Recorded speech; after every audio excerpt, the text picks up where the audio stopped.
Hello दोस्तों, welcome to CMV 360। आपका स्वागत है एक और नई वीडियो में। आज हमारे साथ बताएं इंट्रा V50 है। अब आप बोलेंगे यार इंट्रा V20, इंट्रा V10, अभी V50 कितना अंतर है V10 में एंड V50 में, जमीन आसमान का अंतर है। And we are going to check out this V50 today. आज क्या है V50 में ऐसा जो हमें बाय करना चाहिए। देखो V10 के कंपैरिजन में मैसिव है, कंप्लीटली चेंज्ड टेक्नोलॉजी है, चेंज्ड इंजन ऑप्शंस हैं, टेक स्पेसिफिकेशन सर का आप देखोगे तो वो कंप्लीटली चेंज है। इनफैक्ट जो इसकी लोड कैरिंग कैपेसिटी है वो भी 1.5 टाइम्स है compared to the V10 series. तो चलिए स्टार्ट करते हैं without just wasting any time and let's just hope कि आपने सब्सक्राइब तो कर लिया होगा अभी तक। अगर नहीं किया है तो जल्दी से वो रेड आइकन दबा दो ताकि सारे कमर्शियल के अपडेट्स आप तक यहां पर पहुंचते रहें। चलिए दोस्तों, सबसे पहले टाटा इंट्रा सीरीज के बारे में जान लेते हैं। V10, V20, V30, V50 series आती है। ये V50 है, टॉप ऑफ द लाइन है। इंट्रा पिकअप का जो है बैज आपको यहाँ देखने को नजर आ रहा होगा एंड क्रोम की बेहतरीन फिनिश जो है वो यहाँ पे दी गई है। अब ये बताइए क्या, अगर ये नॉर्मल अगर आप देखो फ्रंट से, जैसे कि आप केवल इसका ये स्ट्रेट या रियर या फ्रंट व्यू जो है अगर आप देखोगे तो आपको रियलाइज होगा यार ये कोई गाड़ी है, कोई SUV है, कोई वैन टाइप व्हीकल हो सकता है, but it can not be a pickup truck. Reason being इसका डिजाइन जो है वो कुछ इस तरीके से बनाया गया है। Here is the air vent है। यहाँ पर जो है वो आपको वो तमाम हवा से फोर्स की गई इंजन को कूलिंग करने के लिए जो है यहाँ से स्पेस दिया गया है, ताकि आप जितनी भी जब भी आप चलें लेके तो इतना ज़्यादा कूलिंग हो जाए, एयर कूलिंग ज़्यादा हो जाए और इंजन को कूल डाउन शांत किया जा सके। यहाँ पर है इसकी ये लाइट्स जो कि यूनिवर्सल है, यानी कि स्टैंडर्ड है। अगर आप V10 ले, V20 ले तो ये सेम लाइट्स यूज़ की जाएंगी। टर्न इंडिकेटर रिफ्लेक्टर बेस्ड ये हैलोजन लैंप्स हैं, लेकिन ब्लैकआउट किया गया है जिससे थोड़ा अपडेटेड टच जरूर आता है। नीचे फॉग लैंप हाउसिंग है, फॉक्स यूनिट ही है, कोई भी फॉग लैंप यूनिट नहीं दी गई है, लेकिन बम्पर को जरूर डुअल टोन ट्रीटमेंट दिया गया है। Let's just come to the side profile, वहां चेक करते हैं दोस्तों क्या क्या चीजें हैं। ये है दोस्तों इसकी साइड प्रोफाइल, और यहाँ से जब आप आगे की तरफ बढ़ेंगे तो आपको रियलाइज होगा कि तकरीबन 25% जो है वो केबिन स्पेस है इसका। बाकी ये लोड कैरिंग के लिए जो केबिन दिया गया है, स्टोरेज स्पेस है, वो यहाँ पर जो है रखा गया। 4.9 मीटर का ये व्हीकल है, और जब आप यहाँ चलेंगे तो स्नॉर्कल भी आपको ऊपर दिया गया है ताकि कभी भी दिक्कत ना हो उसको सांस लेने में। अब यहाँ अगर आप देखेंगे तो ये डोर हैंडल काफी इनोवेटिव डिजाइन है इसका, एंड ये जो कलर है स्पेशली मुझे इंट्रा में काफी पसंद आता है। कलर बहुत चलता है इंट्रा के अंदर। इसका एक डार्कर टोन भी आता है तो वो आप वो भी बाय आउट कर सकते हो।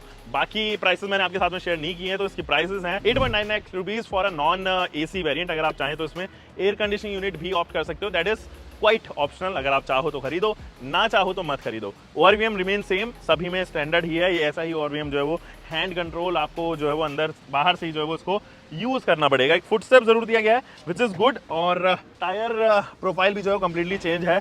215/75 रेडियल 15 इंचेस के स्टील रिम्स हैं। आगे आपको लीफ स्प्रिंग 2 ही दिए गए हैं, पीछे जबकि 10 लीफ स्प्रिंग्स रखे गए हैं ताकि वो लोड को ईजिली जो है वो खड्डेदार सड़कों पे भी लेके चल सके। तो वो कमानी जिसे हम कहते हैं वो 10 यहाँ पर रखी गई हैं, इधर जबकि 2 ही ऑप्ट की गई है। चलिए पीछे चलते हैं और आपको दिखाते हैं।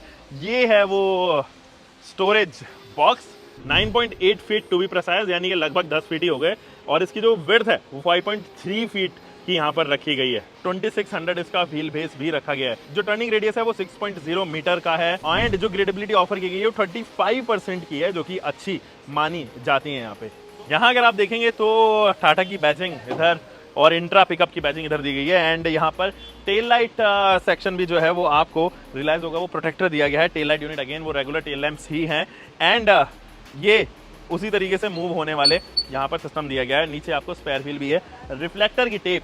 अब इट्स टाइम कि हम लोग चले इसके केबिन में और जाने वहाँ की चीजें। चलिए दोस्तों, उस फुट स्टेप जो मैं आपको दिखा रहा था उसकी मदद से ऊपर जंप इन करते हैं, क्योंकि वैसे तो ईजी नहीं है यहाँ जंप इन करना।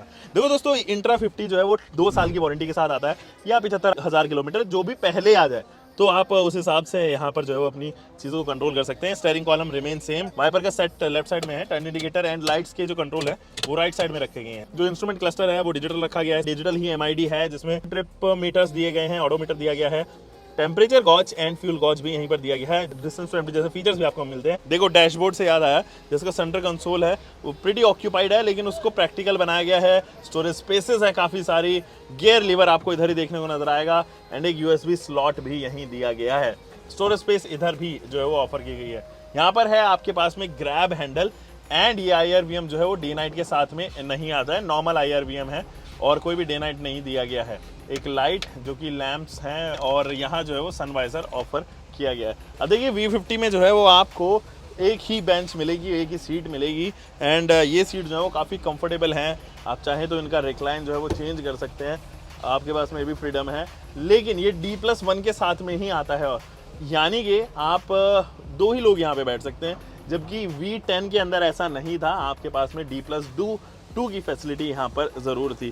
कुछ स्पेस यहाँ दी गई है, तो आप इसको अगर चाहें तो यूटिलाइज कर सकते हैं किसी को बिठाने के लिए, लेकिन इसका पर्पज़ एक्चुअली वो नहीं है। एक प्रॉपर सीट यहाँ नहीं दी गई है। अगेन वो तमाम स्टोरेज स्पेसेस, एक ग्लव बॉक्स भी आपको यहाँ पर मिलता है। तो दोस्तों अब ज़रा बात कर लेते हैं इंजन ऑप्शन की, क्योंकि ये बिल्कुल चेंज्ड है। एक 1.5 लीटर का इंजन ऑप्शन आपको यहाँ पर मिलता है, जो कि 4 सिलेंडर इंजन है, डीजल इंजन है, जो प्रोड्यूस करता है 79 PS की पावर या 59 किलोवाट की पावर। 220 न्यूटन मीटर का टॉर्क भी ये डिलीवर करने में सक्षम है।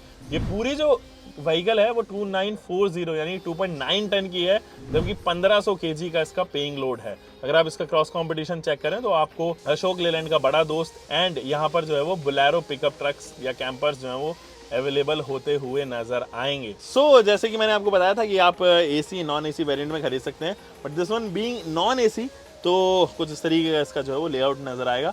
AC खरीदोगे तो यहाँ पर AC के ऑप्शंस आ जाएंगे। So guys this is all for today. I just hope कि आपको ये वीडियो आएगी पसंद आए तो लाइक करना, शेयर करना, कमेंट करना, वो चीज़ें बताना। अगर आपके पास में इंट्रा से रिलेटेड कुछ स्टोरी है तो हम मिलेंगे एक और नई वीडियो के लिए। तब तक के लिए सीट बेल्ट लगा के चलें, सुरक्षित चलें। Bye bye, take care.